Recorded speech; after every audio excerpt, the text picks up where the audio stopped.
What's up, you guys? It's PhiDX. We got the final patch before Season 2 drops today. I like how they're showing the fan art on this page. This is cool. I think this fan art is going to go in-game, maybe? I could be wrong. But it's cool to see hardworking fans and artists getting, like, promoted by the actual company. So I think that's really sick. Anyways, you're here probably because you're hoping for Clive nerfs. There's other cool parts of the update. You can jump to the timestamps below. I think the quality of life stuff is kind of cool. So let's get into it. Main menu. You can now customize the main character that shows on your main menu. So streamers are going to have some of the funniest title screens you've ever seen. And then if you click R3, you can actually hide the main menu UI. So you can, I don't know, stare at the character more. Gooner buff. Customization slot. So this one's weird, and I'll show you what it is like in game. But they didn't add 20 slots to every character. They added 20 total extra slots. And if you go over one character's 10 slots, you can add it to the shared pool of 20. It'll make more sense in game. I think it's a really weird implementation. Somebody said it reminds them of like the World of Warcraft backpack thing where they hard coded the number of backpack or like inventory slots. And it almost feels like Tekken might have the same issue where like they cannot easily expand how many slots you can customize a character with, which is insane to me, but clearly there's some code base issues there. You can also add customs to favorites, reorder, things like that. They've added infinite rematch to quick match and group match and Tekken Ball. Probably the best change that has come to this entire patch cycle. This is awesome. Finally, it took forever. They added photo mode zooming with the mouse wheel, which is helpful for content creators like me.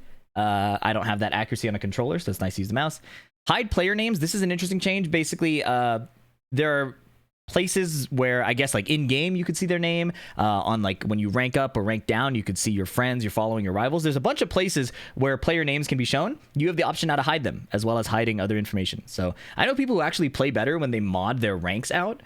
So it's not a change I benefit from personally, but I know that some people like that. And then view replays from the profile screen. So if you think someone is cheating now, you can go to their profile and check out the replays right away. Or you could study them. That's probably the more optimistic way to use it. Anyways, we got the patch notes. The TLDR is right below. I'm going to read through the actual patch changes in case you're curious. But let's start with Clive, because that's probably what most people are curious about. I think Clive is still fine. I think that this allows the other parts of his kit to shine, and there's a lot that is really good in his kit. So this just fixes the egregious issue of forward 1+2. Let's investigate their wording, see if we can understand the dev team's philosophy more or less. In 1.11, we made changes to Clive focusing on suppressing the performance of certain overpowered moves. Clive's key move, Prominence, forward 1+2, is a long-reach heat engager that serves as an effective counter to lateral movements. However, due to its combination of various strengths and low risk, this move overshadowed the utility of Clive's other techniques, encouraging monotonous playstyles. If you see my videos of pro Clive play, that was very clear to an almost egregious level. To address this, the move has been adjusted so now it incurs a guaranteed punishment when blocked, maintaining its utility against lateral movements, but introducing a risk level appropriate for its performance. Additionally, if the first hit whiffs, the tracking ability of the second hit has been significantly reduced, allowing players to counter it with sidesteps from a longer range. They've also nerfed back 3 and back 1+2. They said they're excellent counterplay tools. However, their rapid recovery, even after failure, made them difficult to punish. To balance this, adjustments have been made to increase the risk when these moves fail. That is something I was talking about early. Like his block punishment, or trying to block punish Clive is hard because his block stun recovers so quickly and the parry recovers so quickly. So they've targeted those in addition to forward 1+2, and I want to show how that looks in game. I guess I can mention it briefly. The Heihachi fix is just they made his warrior hell sweep able to execute right away. Like as soon as you activate heat, you can hell sweep right away. It was like a bug before. Aside from that, they just made some changes to sound effects, voices, the move list, font, text, and icons, and then some visual bugs on the Phoenix Gate stage. Okay, let's open up the game and check out Clive. His gameplay, that is. So first thing, I want to show you what the nerf to Prominence looks like. So up close, it's still going to be a tracking move, right? Up close, if you try to sidestep, he's going to backdash first to set the timing, right? That tells me when to input the sidestep. And you can see that no matter whether I sidewalk or sidestep, he's going to track me. But at a distance, look at that. The first hit whiffs, And the second one is even easier to make whiff, right?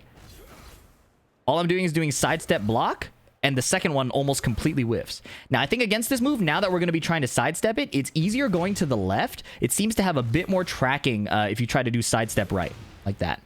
So go to the left, block, and whiff punish after. And as you can see, if you're still at like the mid-range of the sword, it'll still have pretty good tracking. So your best bet is to be near the tip and go for your whiff punish then. You also still have power crush and things like that. Let's check out the recovery on his power crush, right? If you blocked this move, it was often really hard to block punish just because it recovered so quickly. So it's still minus 14, but it's now just got more time for you to put in your 14 frame punish. Last change is the parry recovery. So before, if you saw him parry and you weren't prepared, it would be really hard to whiff punish, right? It would look like this. Actually, no, wow, that recovery is even later than I thought. I have Clive blocking after the parry whiffs. So if you're late, he'll just block. But now, you have time if you train to visually see him parry and then whiff punish it, right? So let me turn on all three options, and you can kind of see it in action. So he does forward 1+2. Now you get a 12 frame punish if you block it. From a distance, you can sidestep it. There, the parry whiffed, so I can whiff punish that. And it's going to be important to train this block punish. Don't let him get away with the move for free anymore. And then if he does back 1+2, it'll also be a lot easier to punish. But he's holding that option for later, I guess. There we go. So that's kind of the Clive changes in a nutshell. I think he's still very strong. There's a lot of really good moves he still has that we'll see a lot more of now, like down back 1, this homing high. He has back 2, which is another basically homing high. He has the homing mid and back 1. Down 1+2 is a tracking mid. I think he's still very strong. So we'll be seeing more of his kit than just prominence spam. And I think that is a very healthy thing. I think it's a good thing. And I think it makes Clive way more interesting as a character. Now, I want to show you the customization change while I talk about other stuff. They made Clive's heat smash easier to convert off of a wall break. And then they said his while rising 1+2 is now easier to perform.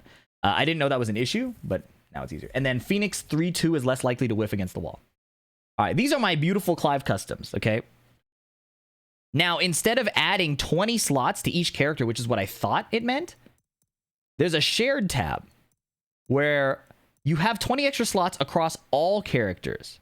So I can copy this one and paste it here, like that. And the highlighted ones are the Clive ones.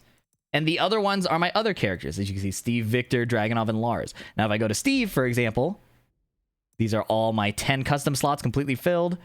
And now the shared one highlights Steve. This is a very strange implementation of extra custom slots to me. I would have thought that they could add like maybe 20 per character or even unlimited. But my guess is that they couldn't find a way to do it and keep the game stable, which is kind of sad. But it is what it is. At least we get some more slots. Hopefully they can add more later. I think that's kind of silly. But yeah, it's a small patch. Clearly, the lack of other balance changes implies to me that they're waiting for the big Season 2 update to drop way more balance changes, right? For now, it was like a Clive hotfix, even though it's way late.